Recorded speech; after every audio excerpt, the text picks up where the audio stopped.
Good morning 10th class. कैसे हो बेटा? फाइन हो? सुरक्षित हो?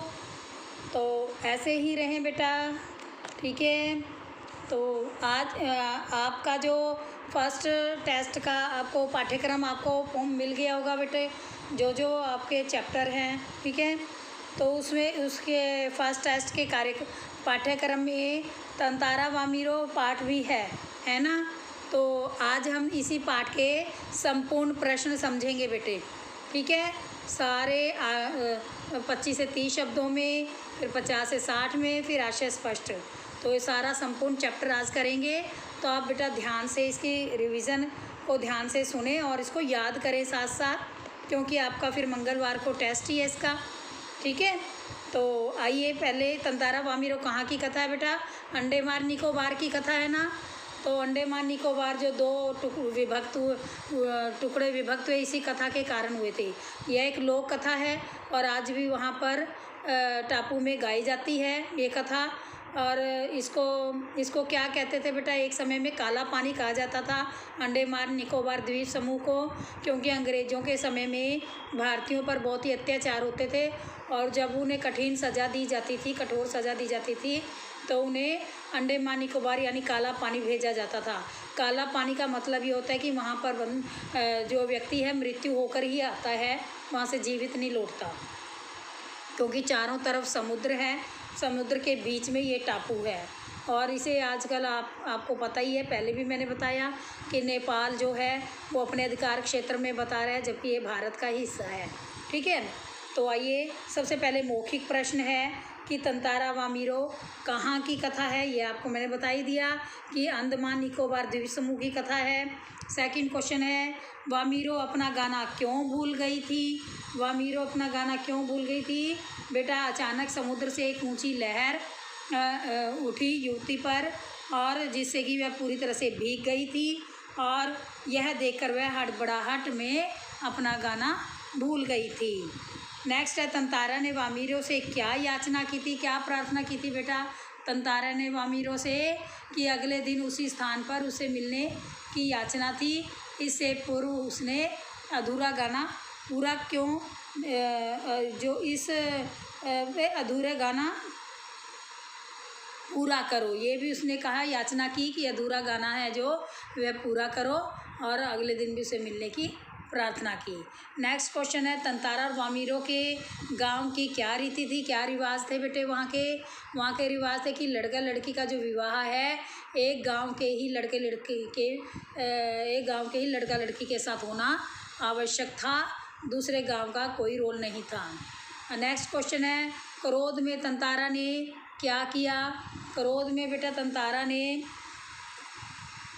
गांव वालों और वामीरो की माँ द्वारा अपमानित होने के बाद उसने क्रोध में अपनी पूरी शक्ति से अपनी जो लकड़ी की तलवार है वह टापू के बीच में यानी अंडमान निकोबार के बीच में पूरी शक्ति से धरती में घोंप दी, और वह दूर तक उसे खींचता चला गया, जिससे जहाँ जहाँ वो तलवार खींची वहाँ तक वहाँ दरार पड़ गई। अब आ जाइए 25 से 30 शब्दों में प्रश्न उत्तर। फर्स्ट क्वेश्चन है, तंतारा की तलवार के बारे में लोगों का क्या मत था, क्या विचार था उस तलवार के बारे में जिससे वह इतनी विजय प्राप्त कर लेता था? उसी से उसका रोब था, कर्मठ था, तो क्यों था? उसकी बहादुरी के चर्चे क्यों होते थे उस तलवार से? उस तलवार के बारे में लोग ये सोचते थे, जो कि वह उसे अपनी कमर पर बांधे रखता था, उनका मानना था कि तलवार में एक अद्भुत दैवीय शक्ति है, और वे सोचते थे कि तंतारा अपनी साहसिक कारनामे कोई सी तलवार के द्वारा ही कर पाता है, जबकि वह बहादुरी से हिम्मत से करता था, वो सोचते थे कि वह इसी तलवार से करता है, ठीक है। अब आ जाइए प्रश्न 2, वामीरो ने तंतारा को बेरुखी से क्या जवाब दिया?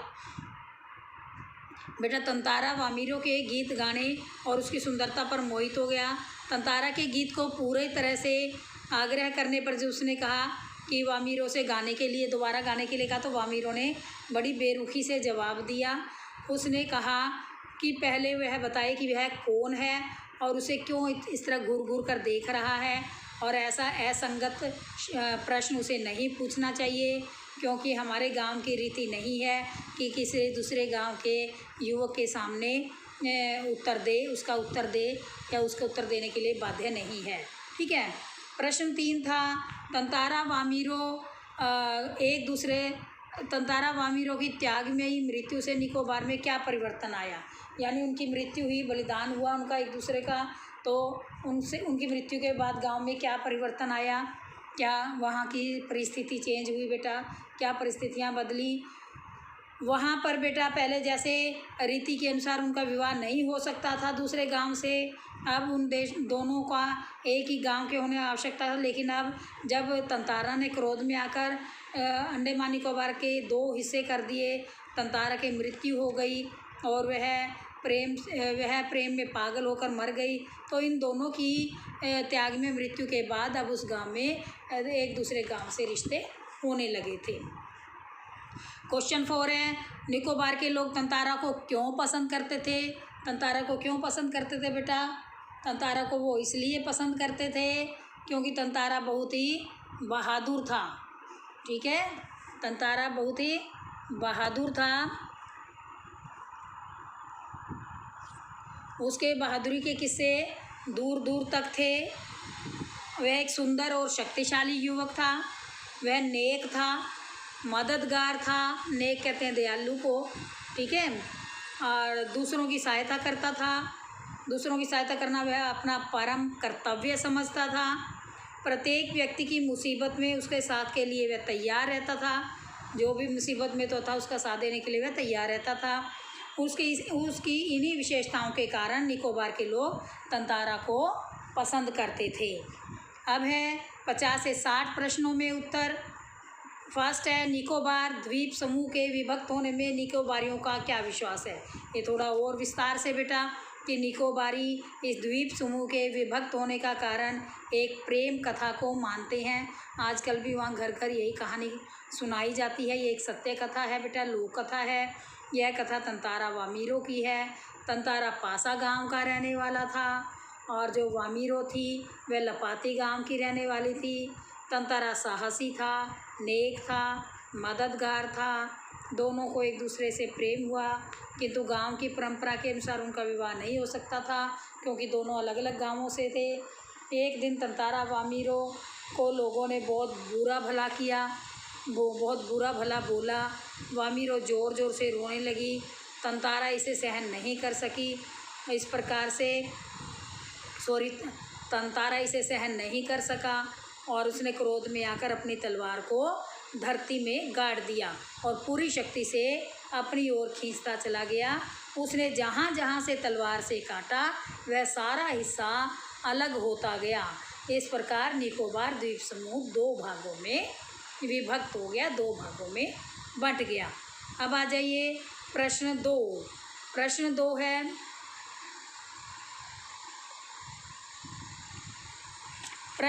है तंतारा खूब परिश्रम करने के बाद कहाँ पर गया, वहाँ के सौंदर्य के अपने शब्दों में लिखे। जहाँ पर गया वहाँ की क्या सुंदरता थी, वहाँ के अपने शब्दों में लिखें।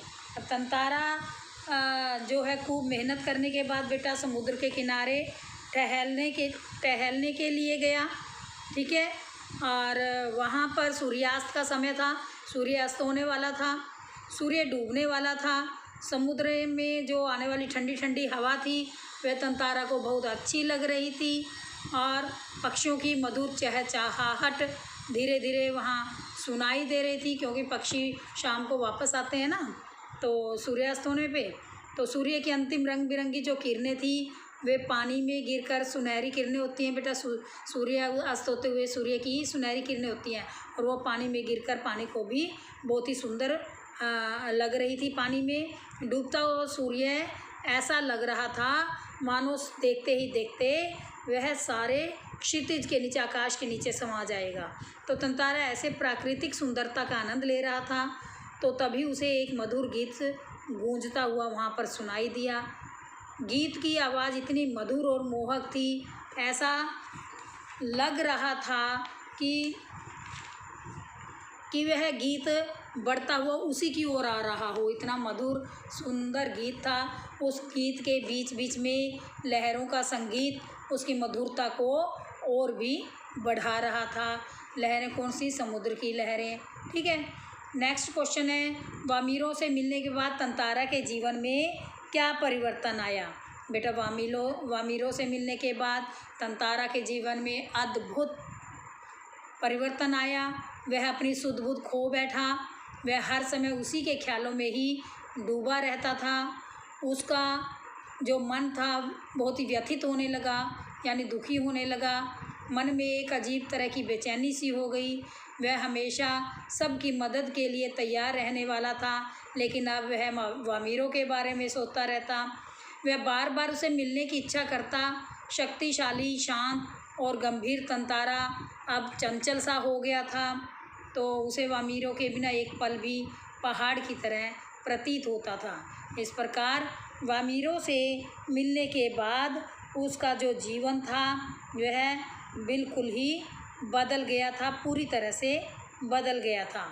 नेक्स्ट क्वेश्चन, प्राचीन काल में मनोरंजन और शक्ति प्रदर्शन के लिए किस प्रकार के आयोजन होते थे। कैसे होते थे बेटा, पुराने समय में मनोरंजन और शक्ति प्रदर्शन के लिए पशु पर्व आयोजित किए जाते थे।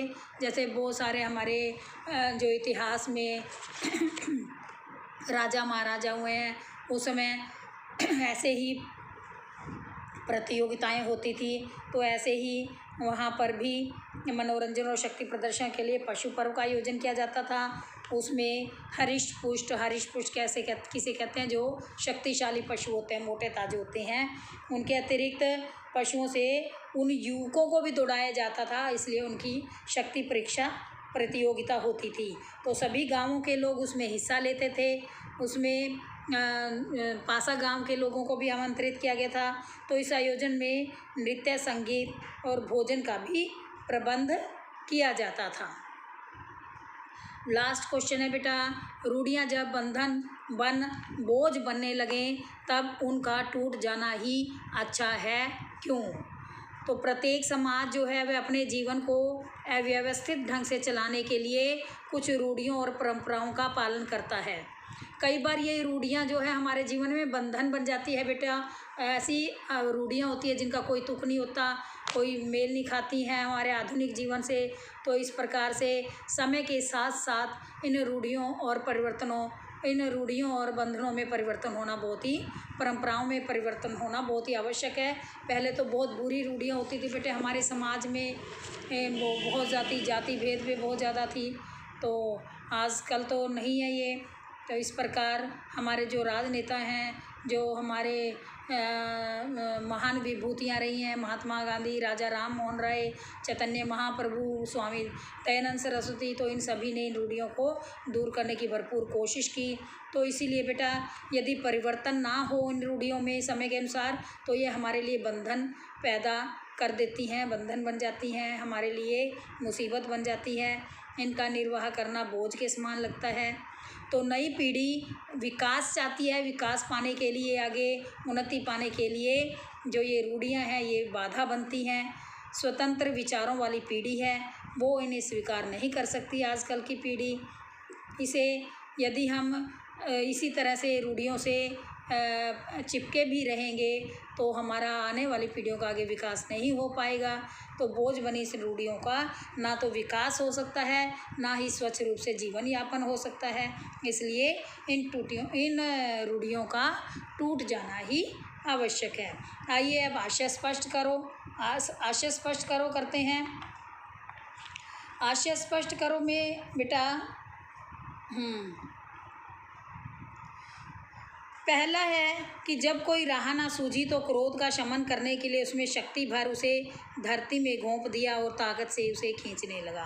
तो इसका क्या मतलब है बेटा कि ये रूढ़ियों के बारे में ही है।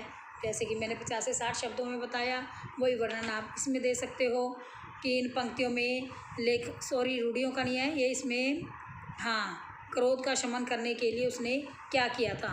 तो इन पंक्तियों में बेटा लेखक ने तंतारा के मन के भावों को व्यक्त किया है कि तंतारा मन में क्या सोचता है, क्योंकि तंतारा वामीरों से प्रेम करता है और उसी से विवाह करना चाहता है, किंतु परिवार जो वामीरों का परिवार है उसे पसंद नहीं करता। इसलिए पशु पर्व आयोजित मेले में वामीरों की माता तंतारा को वामीरों के साथ देखकर आग बबूला हो जाती है और उसे तरह तरह के शब्दों से अपमानित करती है। तो गांव के लोग अन्य भी तंतारा का सारा विरोध करते हैं और तंतारा इससे क्रोध से भर जाता है। किंतु गांव के लोग क्रोध क्यों करते हैं? क्योंकि वहाँ तो परंपरा थी, वो अपनी जगह सही थे, उस परंपरा का वो पालन कर रहे थे। किंतु किसी पर अपनी तलवार का प्रहार करने के स्थान पर, क्योंकि वह तो नेक था, दयालु था, किसी के ऊपर प्रहार करने की बजाय उसने अपने क्रोध को शांत करने के लिए अंडमान निकोबार द्वीप समूह के बीच में धरती में वह अपनी तलवार को पूरा जोर देकर घोंप देता है और फिर उसे खींचने लगता है। ठीक है, नेक्स्ट है आशय स्पष्ट करो। बस आस की एक किरण थी जो समुद्र की देह पर डूबती किरणों की तरह कभी भी डूब सकती थी। ये जब तंतारा वहाँ पर वामीरों की प्रतीक्षा करता है तो वहाँ का वर्णन है कि जब लेखक ने वामीरों को प्रतीक्षा करते हुए तंतारा की बेचैनी को बताया है कि यह समुद्री चट्टान पर वामीरों की प्रतीक्षा में खड़ा हुआ था। उसे वामीरों के आने की बहुत कम आशा थी, फिर भी वह उसकी प्रतीक्षा कर रहा था। वामीरों के आने की आशा सूर्यास्त के समय डूबते सूर्य की किरणों के समान थी। तो जिस प्रकार सूर्यास्त में सूर्य की किरणें धीरे धीरे समाप्त हो रही थी, वैसे ही वामीरों के वहाँ आने की आशा भी किसी भी समय समाप्त हो सकती थी। तो ये था बेटा, ये तंतारा वामीरों पाठ आपका संपूर्ण हुआ। तो अब सोमवार को हम फिर आपका चैप्टर और जो रहता है वो करवाएंगे। इस बीच आपको अगर कोई डाउट है तो आप पूछ सकते हैं। तब तक के लिए बेटा धन्यवाद।